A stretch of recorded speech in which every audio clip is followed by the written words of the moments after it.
Once again hello and welcome to my YouTube channel.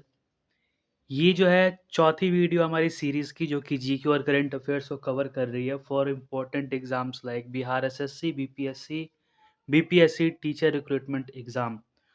और ये बहुत ही महत्वपूर्ण सवाल हैं जो कि आपको हर हालत में पता ही होने चाहिए अगर आप इस एग्ज़ाम्स को करने जा रहे हैं तो बिना वक्त गंवाए हम शुरू करते हैं।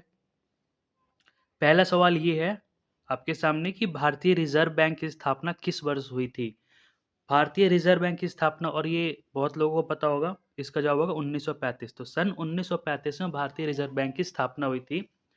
और किस आधार पे हुई थी? तो हिल्टन यंग कमीशन के आधार पे इस भारतीय रिजर्व बैंक की स्थापना हुई थी। तो ये भी पूछ सकता है आपसे सवाल में कि कौन से कमीशन के आधार पे, तो ये जानना जरूरी है।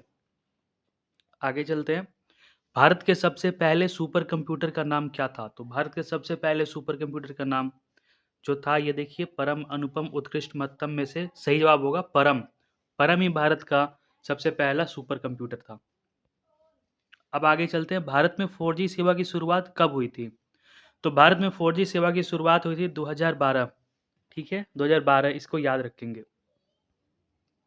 किस स्वतंत्रता संग्राम सेनानी को महामना के नाम से जाना जाता है? महात्मा गांधी, बाल गंगाधर तिलक, जवाहरलाल नेहरू, मदन मोहन मालवीय। तो देखिए, इसमें महात्मा गांधी तो नहीं हो सकते और ना ही जवाहरलाल नेहरू हो सकते हैं। तो इस तरह से आप ऑप्शन एलिमिनेट करके भी काफ़ी अपना जो है मेहनत बचा सकते हैं। इसका अर्थ है कि इसका उत्तर होगा मदन मोहन मालवीय। ठीक है, अगले सवाल पे चलते हैं कि भारत की सर्वप्रथम अभिनेत्री कौन थी? भारत की सर्वप्रथम अभिनेत्री कौन थी? हर बार ऐसा सवाल आ सकता है भारत में जो सर्वप्रथम, और खास करके महिलाओं के विषय में। ठीक है, तो इस चीज़ को आपको याद रखना पड़ेगा। और ये है देविका राय। अगला सवाल है नाटो का मुख्यालय कहाँ है? ये पहले भी मैंने बता रखा है अपने पुरानी वीडियो में, अगर आप देखेंगे तो आपको ये याद होगा। और इसका उत्तर होगा ब्रसेल्स में। ठीक है, टोटल अभी कितने सदस्य हैं नाटो में? 31 सदस्य। और इसमें जो अंतिम सदस्य जो जुड़ा है, 31वां सदस्य, वो है फिनलैंड। स्वीडन अभी इसमें जुड़ने जा रहा है। ठीक है, अगला सवाल है किस शहर को महलों का शहर कहा जाता है? जयपुर, कोलकाता, लखनऊ या दिल्ली? तो इसका उत्तर होगा कोलकाता। कोलकाता को कहा जाता है महलों का शहर। भारत की सर्वप्रथम वन्य जीव संरक्षण परियोजना का नाम क्या था? तो सबसे पहली वन्य जीव संरक्षण परियोजना थी, उसका नाम क्या था? गिर, टाइगर, राइनो, हंगुल। तो इसका उत्तर होगा प्रोजेक्ट टाइगर। ठीक है, प्रोजेक्ट टाइगर, ये याद रखेंगे। नीति आयोग की स्थापना कब हुई?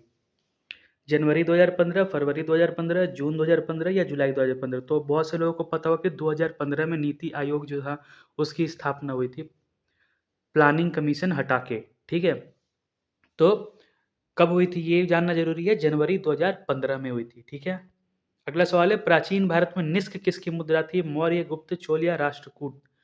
तो ये किसकी मुद्रा थी? मौर्य की। ठीक है, इसे याद रखें कि जो निष्क थी वो मौर्य की मुद्रा थी। अगला सवाल, अशोक के समय कलिंग की राजधानी कहाँ थी? अशोक के समय कलिंग की राजधानी कहाँ थी? कलिंगा वार जो कि अशोक ने लड़ा था, जो उसका कहते हैं कि उसके बाद ही उसने अपना धर्म परिवर्तन करके वो बौद्ध हो गया था। तो ये कहाँ थी? तक्षशिला, तोसाली, पाटलिपुत्र, उज्जैन? तो ये तोसाली थी। ठीक है, तोसाली याद रखिएगा। महरौली का लौह स्तंभ किसने बनवाया था? महरौली का लौह स्तंभ अशोक, अकबर, समुद्रगुप्त या चंद्रगुप्त द्वितीय? तो दिल्ली में जो दिल्ली के पास जो महरौली का है आयरन पिलर, बहुत सालों से उसमें जंग नहीं लगती है। तो आप समझिए कितने साल पुराना है और ये कौन सी डायनेस्टी ने बनवाया था? तो ये बिल्कुल चंद्रगुप्त द्वितीय ने इसे बनवाया था। अगला सवाल है कि जैन कीर्ति स्तंभ और विजय स्तंभ किस राज्य में है? राजस्थान, उत्तर प्रदेश, बिहार या कर्नाटक? तो इसके पहले श्रवण बेलगोला भी पूछा था कि श्रवण बेलगोला कहाँ पे है इसके पहले के। तो इस तरीके से जैन धर्म से भी ये सवाल पूछते हैं। तो इसका उत्तर होगा चित्तौड़गढ़ राजस्थान में। ये दोनों ही चित्तौड़गढ़ राजस्थान में। आप याद रखिएगा, जैन कीर्ति स्तंभ और विजय स्तंभ दोनों ही राजस्थान में है।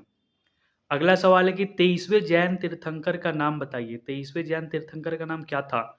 महावीर, पार्श्वनाथ, अभिनंदन नाथ या ऋषभनाथ?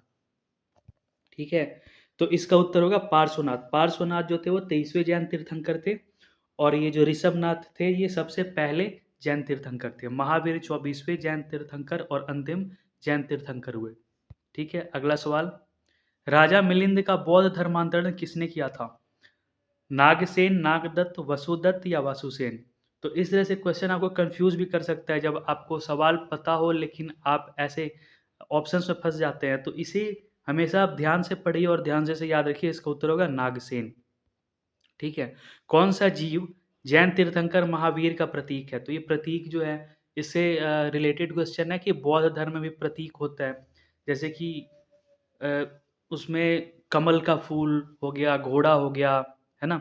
तो ऐसे ही जैन जैन तीर्थंकर के विषय में कौन-सा जो जीव है जो महावीर का, जो कि अंतिम तीर्थंकर थे, उसका प्रतीक है? तो इसका उत्तर होगा सिंह। ठीक है, तो आज की वीडियो में बस इतना ही और जुड़े रहें हमारे हेल्पेड यूट्यूब चैनल से ताकि आगे भी हम आपके लिए ऐसे ही वीडियो लाते रहें। धन्यवाद।